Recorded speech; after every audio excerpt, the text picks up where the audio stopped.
Alors, si vous permettez, on va poursuivre le programme.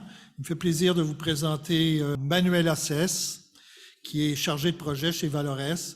Elle va vous parler du programme d'accompagnement, qui est un des volets du programme Adaptation PA. Et ensuite, on passera à Frédéric Haché. Mais tout d'abord, Manuela Cesse. Merci Robert. Donc moi je vais utiliser le micro parce que je suis plus gestuelle. Mais c'est ça, donc comme Robert l'a mentionné, moi je travaille comme chargée de projet à Valores. Puis aujourd'hui je vais vous présenter rapidement le bilan des 10 ans de travail de Valores auprès des communautés à travers le projet Adaptation PA. Donc le plan de ma présentation il est assez simple, donc je vais faire un bref résumé du panel d'ouverture de ce matin, mais je pense qu'on a eu assez d'informations qui sont très intéressantes, donc je vais passer rapidement là-dessus. Puis je vais vous présenter les résultats de l'accompagnement selon les différentes étapes du processus adaptation PA. Puis une brève conclusion, là, je vais juste rappeler les observations qu'on a pu faire au cours des 10 dernières années dans la péninsule acadienne. Donc, je pense qu'on a so much compris c'est quoi le projet Adaptation PA. Donc, c'est une initiative collective et participative qui réunit plusieurs acteurs dont la CSRPA et le Forum des maires. Puis le but du projet, c'est d'identifier et d'implanter des mesures pour réduire les risques d'érosion et d'inondation dans la péninsule. Le but ultime, donc, c'est de maintenir la sécurité des habitants, la qualité de vie et la santé économique régionale. Donc, comment est-ce qu'on finalement on arrive à développer des plans d'adaptation? Tout commence avec Valores, selon l'entente avec le Forum des maires. Donc, nous, on est le coordonnateur du projet. C'est nous qui menons les démarches d'adaptation. Puis, on a aussi l'intermédiaire entre les communautés, puis les différents intervenants du projet. Et notre principale activité est de développer aussi une démarche pour obtenir les plans d'adaptation. Donc, ce processus qui est là affiché. Donc, on a 4 étapes principales dans le processus d'adaptation PA, avec une étape préparatoire tout au début qui concerne moins les municipalités. Donc, ça, c'est un travail qui est fait en amont avec la CSRPA, Valores, puis d'autres collaborateurs comme le groupe Réginor, là, je pense que Meilleur est en ligne. Donc, pour les résultats de l'accompagnement, c'est simple. Je vais passer avec vous chaque étape que je vous ai montrée. Je vais vous expliquer en quoi elle consiste, puis je vais vous présenter le bilan, donc le nombre de municipalités qui ont réussi à les franchir. Puis par la suite, on aura la conclusion. Donc, l'analyse de risque. Donc, je ne vais pas trop m'étaler là-dessus encore une fois. La table a été bien mise par André puis Benjamin tout à l'heure. Le but, c'est vraiment de savoir c'est quoi les impacts de l'érosion et de l'inondation dans une communauté. Donc, finalement, c'est grâce à cette étape-là qu'on réussit à faire toutes les 4 que vous voyez sur les murs aujourd'hui. Donc, pour un exemple très rapide, je ne sais pas si ça va être assez clair, mais c'est une photo aérienne ici de Le Goulet. Donc, ici, c'est le quai. Juste ici, l'édifice municipal et le chemin Basile-Roussel. Donc, en termes d'érosion, on se rend compte qu'à Le Goulet, là, la zone qui est le plus à risque, c'est la dune, nécessairement. Donc, les maisons sont peut-être ici moins impactées, mais dans le futur, c'est sûr que ça va encore reculer. Mais en termes d'inondation, par contre, là, on se rend compte qu'il y a beaucoup d'habitations, des commerces, des industries, l'édifice municipal aussi est complètement sous l'eau. Donc, ça met un petit peu la table et ça permet de comprendre l'impact, l'envergure du problème, puis ça permet aussi aux municipalités d'aller de l'avant puis de prendre des actions, finalement. Oui, ça, c'était un petit peu pour vous donner une idée de qu'est-ce que ça représente en termes de mètres. Donc, dans ce secteur-là, l'eau se rend jusqu'à 900 mètres à l'intérieur des terres, ce qui est quand même assez énorme. Donc, en ce qui concerne le bilan de cette étape-là, on est quand même à 92% des communautés qui ont le diagnostic de fait.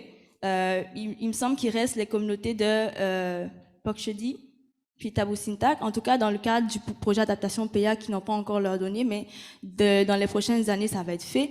Mais il y a aussi un outil qui a été développé en ligne. Je pense que le gouvernement travaille dessus, puis des données sur l'inondation et l'érosion existent déjà. Donc, c'est déjà des choses sur lesquelles on peut travailler. Donc, c'est ce qui est pour l'étape préparatoire.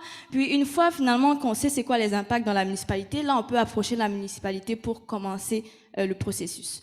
Donc, la première étape, c'est de faire des priorités et des stratégies potentielles. Donc, c'est ici qu'on commence à concevoir le plan d'adaptation. Donc, la première des choses, c'est de créer un groupe de travail. Donc, quand on approche le conseil municipal, le conseil va lancer un appel auprès de la communauté pour créer un groupe de travail fondé de citoyens. Donc, les citoyens bénévoles vont se réunir puis discuter ensemble. Puis, ensemble, ils vont proposer des recommandations au conseil municipal pour réduire les impacts de l'érosion sur les différents secteurs de la ville. Donc ça, c'est un exemple de recommandation pour le secteur de l'île aux Foins à Néguac. Je ne sais pas si vous savez où c'est exactement, là. Mais par exemple, une recommandation demandait de rénover les bâtiments qui se trouvent sur l'île actuellement en les adaptant à la hausse du niveau de la mer. Ce qui fait que si on a une inondation, comme monsieur disait tantôt, si la maison est au-dessus du niveau d'inondation, c'est sûr que tu es protégé contre, s'il y a une grosse tempête, ton plancher ne sera pas inondé, par exemple. Donc, à cette étape, on comprend donc que le groupe de travail propose des recommandations au conseil municipal. Puis, le nombre de municipalités qui ont réussi à développer cette partie-là sont de 37%. Donc, ici, vous allez remarquer, à cause du soleil, peut-être on voit moins, mais c'est surtout les municipalités qui ont réussi à franchir cette étape-là. Puis, c'est un petit peu compréhensible parce que la gouvernance des DSL puis des municipalités, c'est pas la même. C'est plus facile avec les municipalités, mais c'est quelque chose qui va se développer dans le temps aussi. Ensuite, on a l'étape 2. Donc, cette étape-là, elle est plus facultative. C'est une étape qu'on fait pour s'assurer que les recommandations, certaines recommandations qu'on veut mettre en place vont avoir un bénéfice à long terme. Je prends par exemple le cas de Le Goulet avec la restauration de la dune. Avant d'investir autant d'argent puis autant d'efforts, on veut s'assurer que dans le futur, ça aura un impact, ça aura un bénéfice. Donc, on fait par exemple des analyses coûts-avantages, des analyses de faisabilité, pour s'assurer que l'argent qui sera investi sera pour de bons impacts positifs dans le futur. Puis pour cette étape-là, il n'y a pas, comme je dis, c'est pas toutes les municipalités qui le font, c'est vraiment quand c'est nécessaire qu'il faut le faire, mais 26% quand même l'ont fait, donc ça prouve que c'est une étape importante. Puis pour les municipalités qui n'ont pas forcément besoin de le faire, elles ont juste besoin de passer de l'étape 1 à l'étape 3 finalement.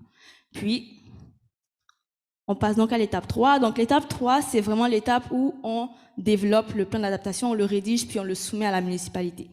Donc, pour rédiger le plan, la première des choses, c'est de faire une consultation publique. On fait des consultations publiques pour que les recommandations qui sont proposées par le groupe de travail, toute la communauté puisse donner son avis là-dessus, pour être sûr que, encore une fois, l'avis de tous les citoyens est pris en considération dans la décision finale. Donc, c'est vraiment un processus qui est basé sur l'avis communautaire. Par la suite, nous, Valores, notre rôle, c'est de récupérer tous ces avis-là, puis de faire un petit rapport de synthèse pour que rapidement le conseil municipal puisse savoir, ok, c'est quoi les divergences, c'est quoi les points où tout le monde est unanime, etc.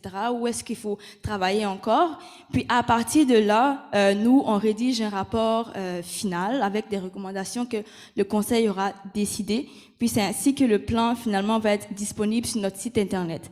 Et vraiment à chaque étape du processus, on rédige à chaque fois un rapport final pour que l'information soit disponible pour tout le monde, si la communauté veut le consulter, etc. Puis on est toujours disponible pour répondre aux questions si jamais il y en a là. Et pour cette étape, 21%, donc ça veut dire que 21% des communautés de la péninsule acadienne ont obtenu leur plan d'adaptation. Donc, vu qu'on voit pas bien, je vais les citer rapidement. Il me semble que c'est Maisonnette, Bertrand, Bacaraquette, Chipagan, Le Goulet, Sainte-Marie-Saint-Raphaël, Tracadie et dernièrement Néguac. Donc, ça fait quand même un bon ratio. Puis la dernière étape, ça c'est une étape qui a été ajoutée dernièrement. Le but de cette étape-là, c'est d'aider les municipalités à mettre en action leur plan. Parce que tant que le plan n'est pas encore mis en action, ça reste juste un rapport en plus. Donc, on essaye d'aller un pas de plus. On les aide à mettre en place toutes les recommandations qui ont été proposées. On fait un suivi pour s'assurer qu'elles fonctionnent. Puis, par la suite, on fait une mise à jour du plan si c'est nécessaire. Parce qu'un plan d'adaptation, c'est pas figé dans le temps, là. Faut toujours s'assurer que ça reflète les enjeux du territoire. Donc, c'est vraiment une étape qui est assez cyclique, finalement. Puis pour cette année, ben nous, Valorès, on a travaillé avec 2 communautés, donc Maisonnette et Le Goulet. Donc je vais prendre l'exemple de de Le Goulet, pardon. Donc à Le Goulet, ça c'est une carte qui représente les zones de retrait puis les zones d'accommodation. Et ça c'est le nouveau zonage que Le Goulet va adopter bientôt. Le processus a commencé. Puis dans les prochains mois, il y aura une zone de retrait à Le Goulet. Donc la zone de retrait, c'est une zone où rien ne peut être construit, donc personne ne peut se construire là, soit parce que c'est une zone à risque d'érosion ou parce que c'est une terre humide, donc c'est déjà inconstructible au niveau provincial. Puis on a les zones d'accommodation, donc cette zone-là, tout le monde peut se construire, mais à certaines conditions. Donc comme on l'a dit tantôt, une condition, ça pourrait être que ta maison soit au-dessus du niveau d'inondation, juste pour s'assurer que s'il y a une tempête, tu sois quand même protégé, tout simplement. On a aussi développé des dépliants pour informer, donc au niveau communication, pour informer les différents citoyens du problème à Le Goulet, puis de prendre conscience qu'il faut s'adapter. Puis derrière, donc au verso de ce dépliant, on donne aussi quelques façons de se protéger pour empêcher que, par exemple, l'eau rentre dans la maison. On a aussi des sites internet qui sont intéressants, qui peuvent aller consulter, des experts aussi qui s'y connaissent mieux dans le sujet, puis qui peuvent les aider si jamais ils veulent s'installer nouvellement à Le Goulet ou même s'ils sont déjà là depuis longtemps. Puis au niveau des mesures d'urgence, Valorès a aussi aidé la municipalité de Le Goulet à développer des signets d'information. Donc ceci, par exemple, c'est une petite carte que vous pouvez accrocher sur votre frigo, qui est facilement, en tout cas, que vous pouvez attraper facilement. Là-dessus, on met c'est quoi les bonnes actions à adopter avant une tempête, pendant la tempête et après la tempête. Puis on donne aussi les numéros d'urgence à appeler si vous vous trouvez en situation d'urgence. Puis on collabore aussi avec Sécurité publique Canada parce qu'eux aussi développent beaucoup d'informations sur le sujet. Donc on essaye de pas répéter la même chose et de réutiliser le travail aussi qui a déjà été fait en amont. Donc ça c'est un guide de poche qui a été développé par Sécurité publique Canada. Puis il y a pas mal d'informations sur qu'est-ce qu'il faut faire aussi en termes d'inondation, puis plus d'informations détaillées aussi même sur d'autres situations d'urgence comme les feux de brousse. Donc c'est un manuel qui est assez multifonctionnel finalement. Donc ceci aussi a été partagé à l'échelle de la municipalité cet automne. Donc pour ce point-là ou cette étape-là, 13% des communautés de la péninsule sont censés être actuellement en train de mettre en place leur plan. C'est sûr qu'avec Valorès, pour le moment, il y a 2 municipalités avec qui on travaille, donc comme j'ai dit, Maisonnette et Le Goulet, mais il y a aussi Chipagan, Bas-Caraquette et Sainte-Marie-Saint-Raphaël qui ont déjà commencé à mettre en place leur zonage, il me semble. Puis dans les années à venir, on espère que on va continuer le suivi avec eux pour s'assurer que c'est continué comme il faut. Donc, pour conclure, finalement, ça, c'est un résumé de toutes les cartes que je vous avais montrées tantôt. Puis, ce qui saute facilement aux yeux, c'est que le pourcentage de réalisation, finalement, il décroît un petit peu. Donc, de l'étape préparatoire à l'étape 4, on passe de 92% à 13%. Puis, qu'est-ce qui peut expliquer ça? Selon nos observations à Valorès, déjà, la première des choses, c'est la disponibilité des acteurs, dépendamment de leur emploi du temps aussi, comme Monsieur le maire l'a dit, c'est pas évident là pour des élus de se rendre disponibles. Ou deux fois, ils ont la volonté de le faire, mais il y a tellement de dossiers prioritaires que finalement, c'est un dossier prioritaire aussi, mais un dossier prioritaire parmi tant d'autres dossiers prioritaires. Donc, c'est quelque chose qui reste un défi pareil. Puis aussi le financement, parce que le projet d'adaptation PA fonctionne avec des demandes de subventions au Fonds de fiducie en environnement. Donc, dépendamment que la demande soit acceptée ou pas, ça peut avoir un impact sur le processus, définitivement. On a aussi des personnes qui sont assez récalcitrantes et fatalistes. Il y en a toujours dans les consultations publiques. Il y a toujours des personnes qui sont encore sceptiques devant les cartes, devant les projections, qui trouvent que c'est pas réaliste. Donc, c'est quand même des personnes dont la vie compte. Donc, ça prouve qu'il y a encore du travail en termes de sensibilisation à faire pour les convaincre. C'est pas vraiment pour convaincre, mais pour leur faire prendre conscience du problème, puis par la suite espérer de faire changer les choses, puis faire évoluer les choses aussi. Une difficulté aussi à rejoindre toutes les sphères de la communauté. Puis ça, on parle par exemple des personnes du 3e âge ou des personnes plus jeunes dans les consultations publiques. La plupart du temps, c'est disons que on a du mal à rejoindre les personnes qui sont les plus vulnérables. Donc ça, c'est un défi sur lequel on travaille. Puis Frédéric pourra vous en parler un peu plus là dans le plan de communication, mais ça reste quelque chose à prendre en considération, puis qui a un impact sur le processus aussi. Puis quelque chose qu'on a vraiment remarqué, donc qui est un fait important à prendre en considération, c'est le stress communautaire. S'il y a une chose qui a vraiment pris une ampleur là, qu'on a pu remarquer, c'est le stress des habitants. De plus en plus, on reçoit des appels de la part de la communauté un petit peu partout, Sainte-Marie-Saint-Raphaël, Maisonnette, même la MEC aussi à Pointe-Alexandre, qui nous appellent puis qui nous demandent qu'est-ce qu'ils peuvent faire sur leur terrain pour essayer de réduire l'impact de l'érosion.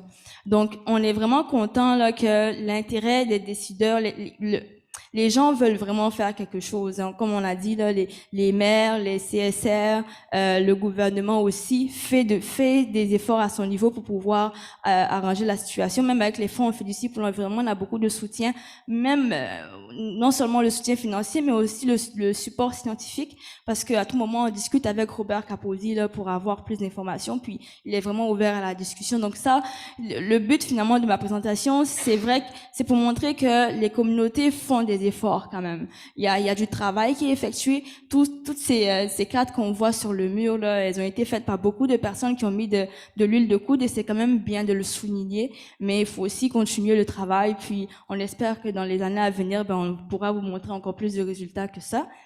Puis c'est sur ça que ma présentation se termine. Si vous avez des questions, ça me fera plaisir d'y répondre.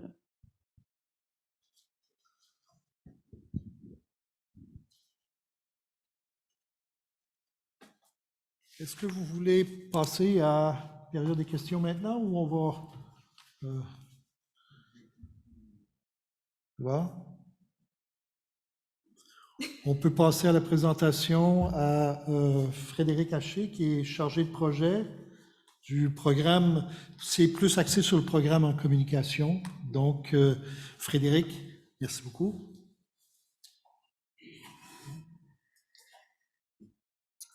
Bon, passons au bilan des communications. Donc, je vais vous faire une petite mise en contexte sur c'est quoi le plan de communication. On va parler des réseaux sociaux, du programme de sensibilisation. Je vais vous présenter les résultats du dernier sondage qu'on a effectué. Puis, on va parler des perspectives futures pour le programme de communication. Donc, le programme de communication, ça a commencé en 2016-2017. C'est Mélanie Aubé et son équipe qui ont mis ça en place. Donc, eux, à l'époque, ils ont vraiment défini des objectifs, le message à véhiculer, les publics cibles, ainsi que les moyens de communication utilisés pour véhiculer toutes les informations en rapport avec Adaptation PA. Donc, le message principal à véhiculer, c'est le climat change affecte nos vies, nous devons nous y adapter dès maintenant. Ils ont adopté des couleurs officielles qui sont le bleu et le marron, qui symbolisent la mer et la terre. Puis, il y a un site Internet qui a été créé, ainsi qu'une page Facebook et Twitter. Donc, parlons des réseaux sociaux. Les objectifs qu'on a par rapport à ça, c'est de toujours continuer à diffuser de l'information qu'on récolte à l'intérieur du projet Adaptation PA. On essaie de maintenir un flux de publication constant, puis de tout le temps améliorer nos réseaux. Donc, un petit bilan chiffré, le site Internet a été visité par plus de 10 000 utilisateurs depuis 2017. Donc, c'est vraiment énorme quand on considère que la péninsule a environ 50 000 habitants. On a nos pages Facebook, Twitter, Instagram, LinkedIn. Chacun de ces réseaux sociaux rejoint un public cible différent. Donc, Facebook, c'est vraiment la population générale. Donc là, c'est normal qu'il y ait beaucoup plus d'abonnés. Twitter, on voit, il y a beaucoup moins d'abonnés, mais c'est un public beaucoup plus niche. Donc, plus des journalistes, des gens scientifiques. Instagram, c'est plus pour les jeunes. On a 50. C'est plus récent aussi. 2020, on a 158 abonnés, ça augmente rapidement. LinkedIn, là, c'est encore plus spécialisé. Là, on en parle vraiment très spécialisé. Donc, le site Internet, il y a une version française, une version anglaise. Il y a du contenu varié qui touche plein de sphères d'adaptation. Donc, c'est facile d'accéder à l'information avec le menu déroulant. On va regarder un exemple. Là. Il y a l'onglet Adaptation PA, donc on peut voir facilement c'est quoi le projet Adaptation PA, c'est quoi les réalités de la péninsule acadienne, c'est quoi le rôle de Valorès en tant que coordinateur du projet. Sur l'onglet Érosion-Inondation, on peut voir qu'est-ce qu'on observe déjà dans la péninsule acadienne en termes de changement climatique, puis à quoi s'attendre. Donc, c'est quoi les scénarios futurs? Puis le gros de l'information, il se trouve dans l'onglet « Progression du projet ». Donc là, on a toutes les municipalités, toutes les DSL de la péninsule acadienne, je devrais dire toutes les municipalités et DSL côtiers de la péninsule acadienne. Donc, c'est facile d'y accéder, tu choisis la municipalité de ton choix, tu as tout accès à tous les rapports qu'on a produits pour ces municipalités-là en seulement un clic.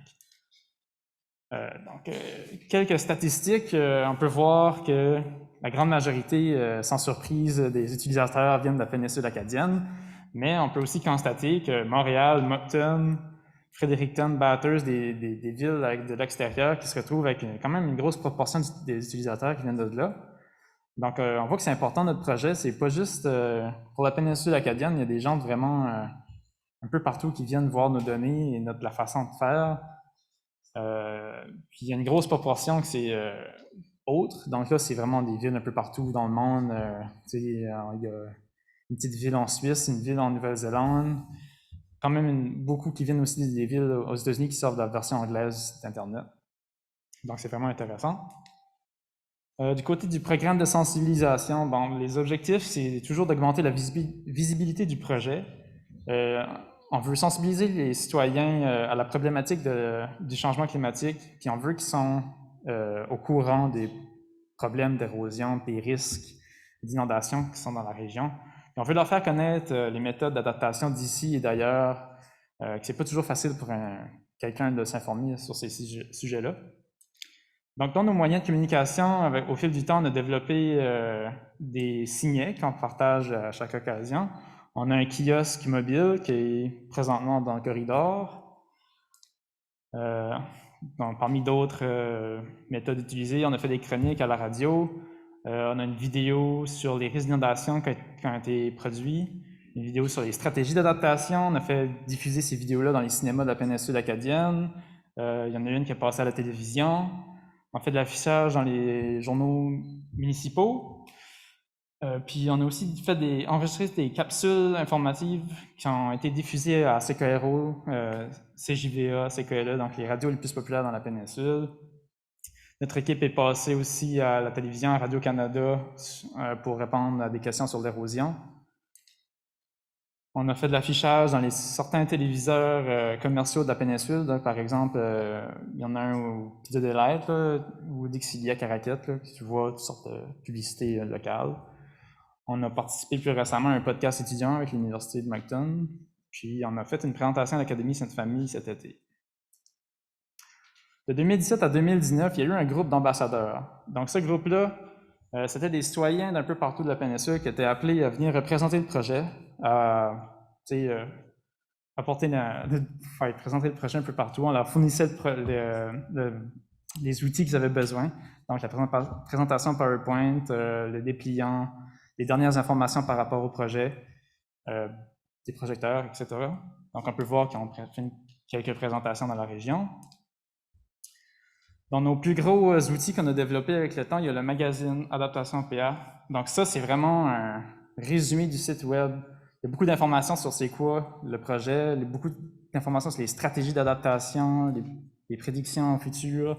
Donc ça, c'est vraiment un bel outil qu'on a diffusé à travers plusieurs réseaux de la péninsule. Il y a une deuxième édition qui s'en vient très, très prochainement. Gardez l'œil ouvert pour ça. Puis notre dernier outil de sensibilisation, c'est notre panneau routier qu'on a installé cette année, en janvier 2022. Donc, on en est très fiers. Il porte fièrement notre message principal. Donc, vous pouvez le voir ici, il est bien installé sur le coin de la route 11 à Pocmouche. Si jamais vous passez là, gardez l'œil ouvert pour notre panneau. Les résultats du sondage 2019. Donc, il y a eu 760 répondants à ce sondage-là, puis 94% des répondants ont indiqué qu'ils étaient concernés par le changement climatique.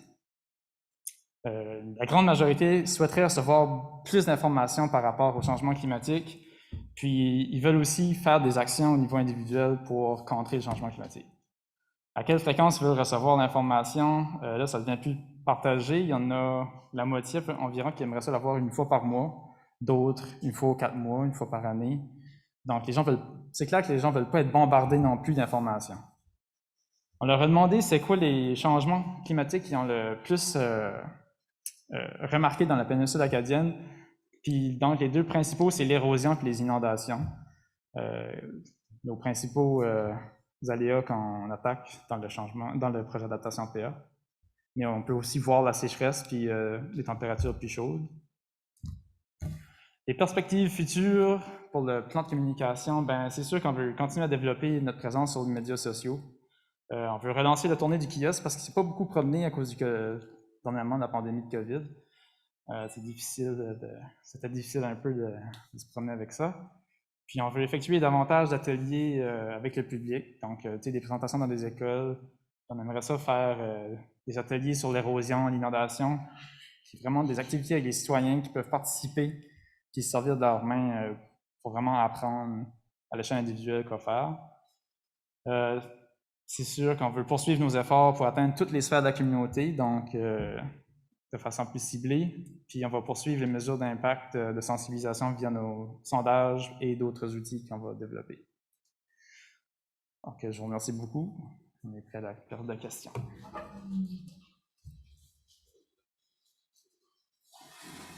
Merci beaucoup, Frédéric. C'est Benjamin. Donc, c'était les présentations qui vous donnent une idée des problématiques, mais aussi des actions qui ont été prises au courant des dernières années. Maintenant, je ne sais pas s'il y a des gens qui ont des questions à partir de la salle. Le micro est là, alors vous avez simplement à lever la main. Oui, Monsieur Robichaud. Pour commencer. Ah oui. Pour Manuela et Frédéric. Un citoyen qui se sentirait concerté puis qui verrait que son village ou sa municipalité n'est pas sur vos plans, comment est-ce qu'il pourrait apporter ce plan-là auprès de son public? Si je comprends bien. Est-ce que vous m'entendez? Oui. Okay. Donc, si je comprends bien, c'est un citoyen qui est concerné par le projet d'adaptation PA puis qu'il aimerait que la municipalité ou sa municipalité prenne action à travers le projet. Tout à fait, ouais. OK. Ben, ce serait simplement de l'apporter au conseil municipal. Donc, une lettre, une discussion avec le maire. Je pense qu'ils sont assez ouverts. Donc, c'est juste d'apporter le mot au conseil municipal, puis de nous contacter aussi. Nous aussi, de notre côté, on peut approcher la municipalité, puis en discutant, finalement, on peut essayer de trouver des disponibilités pour permettre à la municipalité d'intégrer le projet, finalement. Merci. Oui. Monsieur Robichaud. Merci. Par rapport au plan de communication, il y a l'UMCS qui est juste à côté, puis il y a des étudiants qui offrent ils n'ont rien à faire, ces étudiants-là, fait qu'ils ne travaillent pas assez dur. Non, c'est parce que là, vous avez quand même un public intéressant à qui vous pourriez communiquer ces choses-là en faisant quelque chose en partenariat avec ces étudiants-là. C'est juste une suggestion comme ça, là, mais je pense que c'est quelque chose qui serait bienvenu déjà à l'UMCS, puis qui serait un bon exercice. En fait, pour Valorez, déjà, parce que ce sont quand même des étudiants qui viennent pour la plupart de la péninsule acadienne, puis qui, eux, connaissent un paquet de monde. C'est une façon de réseauter qui pourrait peut-être intéressante. Je voulais juste souligner cette chose-là. Je ne sais pas si vous l'avez déjà fait. Est-ce que vous avez déjà fait des choses qui ressemblent à ça? C'est sûr que plusieurs fois, on y a pensé, c'est sûr. Ça a été apporté sur la table plusieurs fois. Je pense que ce qui pas qui nous empêchait, mais ce qui faisait qu'à chaque fois, on n'arrivait pas à aboutir à quelque chose, c'est que premièrement, comme j'ai dit, le projet d'adaptation PA fonctionne par des demandes de subventions. Puis les demandes de subventions, la plupart du temps, on a les réponses en avril, mai. Le temps de se mettre dans le projet, de développer quelque chose, etc. Les professeurs sont en vacances, les élèves sont en vacances, les étudiants sont en vacances. Puis là, ben, quand on veut commencer quelque chose, ben, le professeur en septembre a déjà fait son planning, c'est compliqué de bouger les choses. Donc, c'est surtout à ce niveau-là que ça crée un problème, mais c'est sûr, plusieurs fois, même pour des événements comme celui-ci, on essaye de communiquer toujours avec les étudiants, on envoie l'information auprès de l'association étudiante. Même moi, en tant qu'ancienne étudiante, on a un groupe avec les anciens, on essaie d'envoyer l'information aussi dans les groupes Messenger pour dire, hey, ben, revenez nous rejoindre. Puis, ben, pour la plupart, ils peuvent, pour certains aussi, ils peuvent pas. Donc, on fait de notre mieux, mais c'est sûr qu'on peut encore faire plus. Donc, c'est quelque chose qui est amené sur la table, puis on en discute là, pour les prochaines années. C'est ça, de trouver le... Il y a C'est ça, c'est de trouver le bon timing. il y a un effort de convergence là, qui peut être fait, mais on comprend la complexité des choses. Le temps file. Bien entendu, s'il y a des gens, parce qu'il faut penser aussi aux gens qui nous suivent sur la plateforme Zoom, s'ils ont des questions, sur le site d'Adaptation PA, il y a un courriel info@adaptationpa.ca. Il est toujours possible de poser des questions à travers le site web. Il me reste à vous rappeler que dans les gens qui sont en salle, dans le petit livret qui était sur votre chaise, il y a un sondage qu'on aimerait que vous remplissiez avant de quitter. Pour ce qui est des gens qui sont sur la plateforme Zoom, ils ont un sondage qui apparaît à leur écran, qui vont pouvoir répondre en ligne en même temps, donc. Et de ce côté-là, après ça, ben, il me reste à faire quelques remerciements. Tout d'abord, quelque chose que j'ai pas fait au départ. Mon nom est Robert Landry. Je suis coordonnateur des communications et du marketing chez Valores. Alors, j'agissais donc comme animateur de cette session. On désire remercier, c'est important, les initiateurs de la démarche qui a mené à la création d'Adaptation PA, les autorités municipales et la commission de services régional qui travaillent très fort avec nous autres en collaboration, ainsi que le ministère de l'Environnement au travers du secrétariat au changement climatique. L'équipe de Valores qui a travaillé très fort pour assembler ça, c'est pas évident en personne, Zoom en même temps, le son, le vidéo. Alors, beau travail aussi à notre équipe technique, Eric Miller et Jérôme-Luc Paulin. Bravo. Merci beaucoup à nos panélistes de s'être prêtés à l'exercice. J'espère que c'était pas trop pénible. Alors, je vous invite donc maintenant, Jolène a la boîte pour récupérer vos petits sondages. On a un petit cocktail. Vous aurez l'occasion de jaser un petit peu. C'est juste dans le corridor ici. On vous en prie, restez avec nous. Il y a des choses à manger un petit peu. Alors, permettre de terminer la chose. Merci beaucoup pour les gens qui nous ont suivis en ligne, qui ont été fidèles. Et on vous souhaite une bonne fin de journée, une bonne fin de soirée. Au revoir.